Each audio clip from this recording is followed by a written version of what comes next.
Victory Tuesday feels even sweeter, Broncos country, because of this guy right here.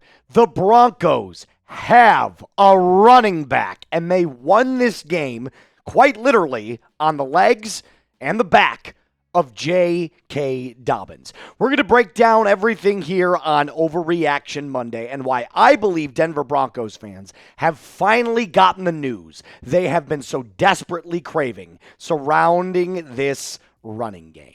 But remember, for every single Broncos game, every Broncos touchdown, if we win, if we lose, if we tie, you are covered 100% of the time. So make sure you do me a favor. Hit that subscribe button. It is completely free. We'll never charge you anything. Here's what I've been hearing so much since the game ended. And granted, it's only been 12 hours since the game ended.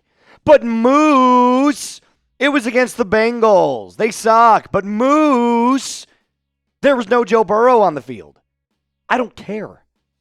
This is what you're supposed to do to bad, inferior teams. You're supposed to beat the brakes off of them. Tell me if you've heard this before. A team like the New England Patriots under Tom Brady goes out against the New York Jets and wins 38-10. Oh, but nobody criticized them for beating the shit out of a bad team. So why do we criticize the Broncos for doing so? And I know it wasn't perfect. Believe me, we'll touch on that as the episode goes on. But we almost tripled I think we might have tripled their total yards. I don't know math off the top of my head. But if I had to do it, we definitely doubled it. Easily doubled it. I think we did triple it. 29 first downs to 9. We were so much better on third down. The penalties are still a problem, but we beat them there too, and we dominated the time of possession. Yards, first downs, third downs, penalties, time of possession. The Broncos were better in every statistical category. That is what you needed to see.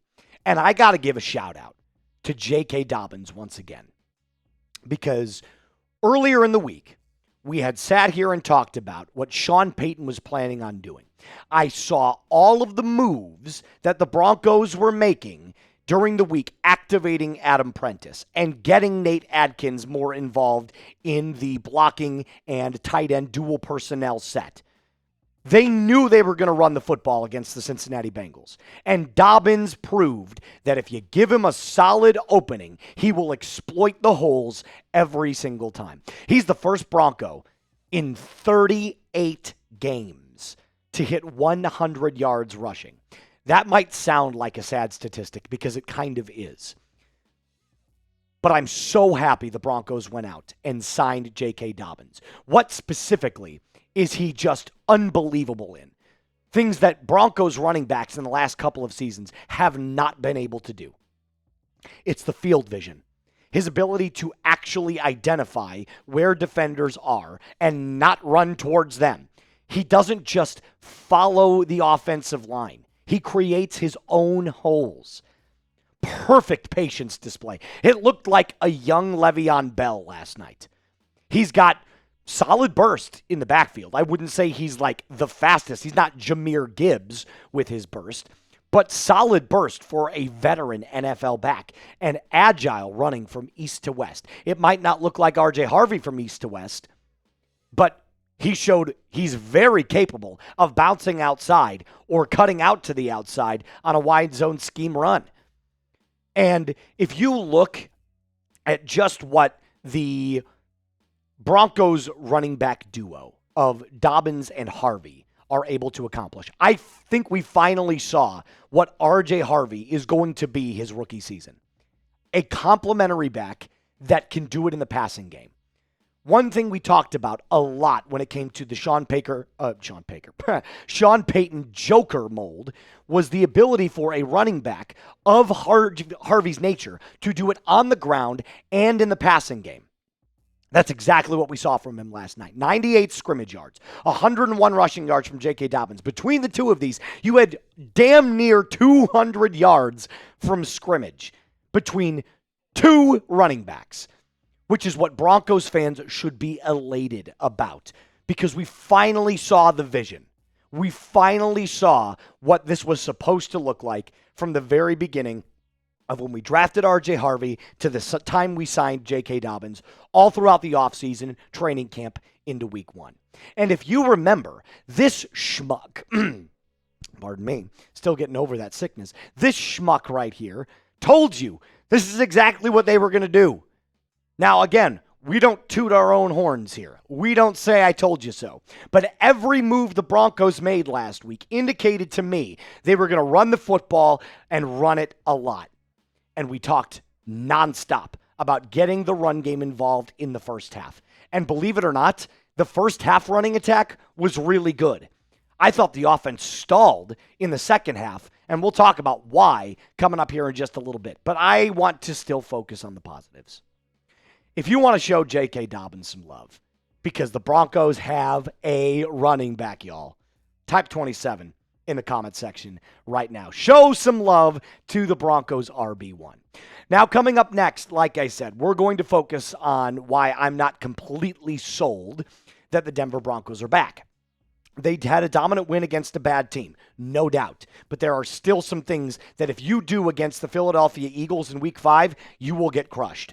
Before we do that, I got to tell you about my friends over at Prize Picks. Today's presenting sponsor is, of course, our friends at Prize Picks, and you can be right and get paid with our friends at Prize Picks. Do not miss any of the excitement this football season. Prize Picks is the only app that offers stacks, meaning you can pick the same player up to 3 times in the same lineup.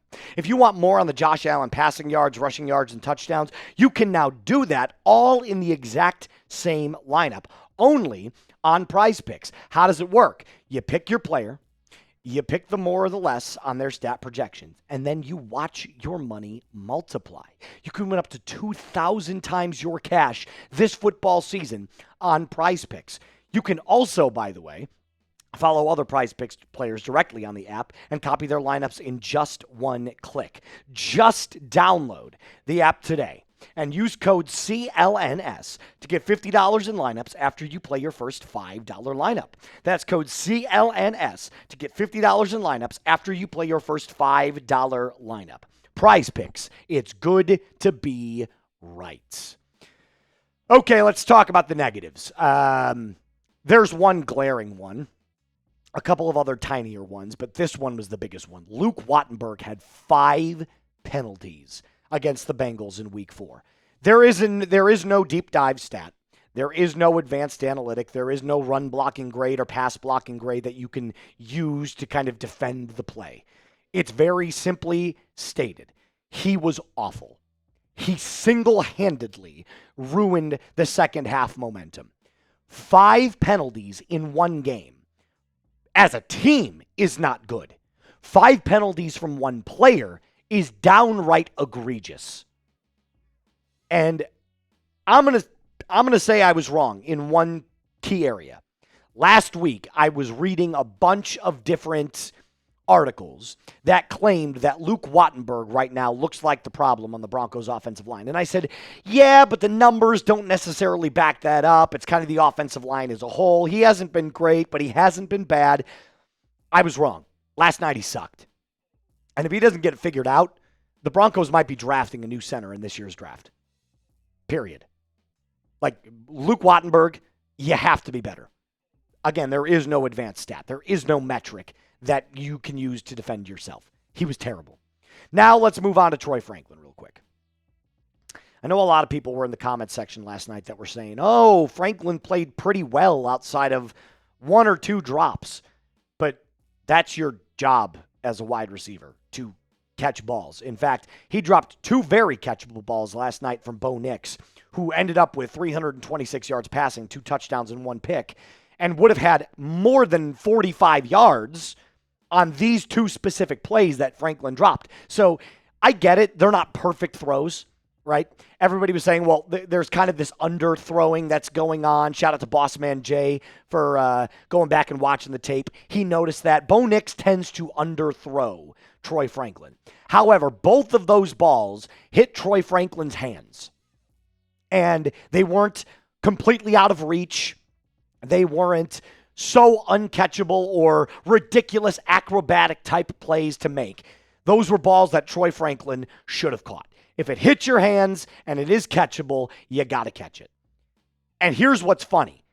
Even without those, Troy Franklin's talent is still fully on display. This is a kid that is going to completely slaughter his rookie numbers. He's almost at his total yards receiving from 2024 through 4 games in 2025. I still think Troy Franklin is a tremendous talent and can be an amazing wide receiver for the Denver Broncos. You got to stop the drops.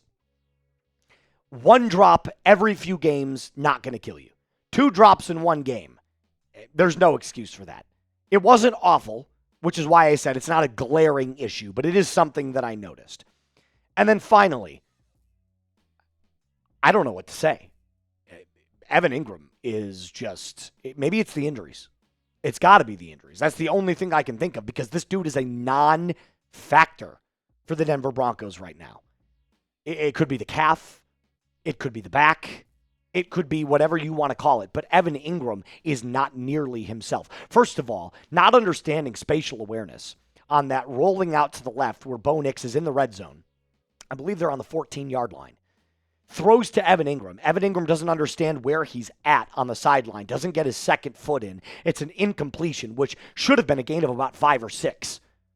The second thing is another rollout to the left. Bo Nix drops off another dump on a bootleg to Evan Engram, and he just drops it. Like, the drops, the not understanding spatial awareness, the lack of being able to make a difference up the seam or really anything in the vertical passing game is just, it's unacceptable. So Evan Engram, it's got to be the injuries. I'm hoping that it is because right now, the Broncos are still without a reliable tight end option. And if you think that Evan Engram has been fine and you're like, oh, Bo doesn't look nearly as sharp, go back and watch the tape last night. You will see a magnificent Bo Nix. Evan Engram, Troy Franklin, Luke Wattenberg. All 3 of them have to be better. But if you had to pick one to improve more heading into week 5, who would you pick? There's no doubt in my mind it's Luke Wattenberg. So I'm penciling in my LWs because 5 penalties in 1 game is a joke. It wasn't perfect. Didn't have to be. But the Broncos went out. They got the W. They are now tied with the Kansas City Chiefs for 2nd in the division. 1 game behind the Los Angeles Chargers with a very key matchup in Week 5 against the defending Super Bowl champion Philadelphia Eagles. It'll be a tough game. They'll need their A game. I think from what the Broncos showed us yesterday, they're going to have a lot more fight than Broncos fans originally intended. That's going to do it for us on today's episode. A reminder to hit that subscribe button if you haven't already. Like today's video if you haven't already. And as always, Broncos country, feels good to get back in the W column. Be cool.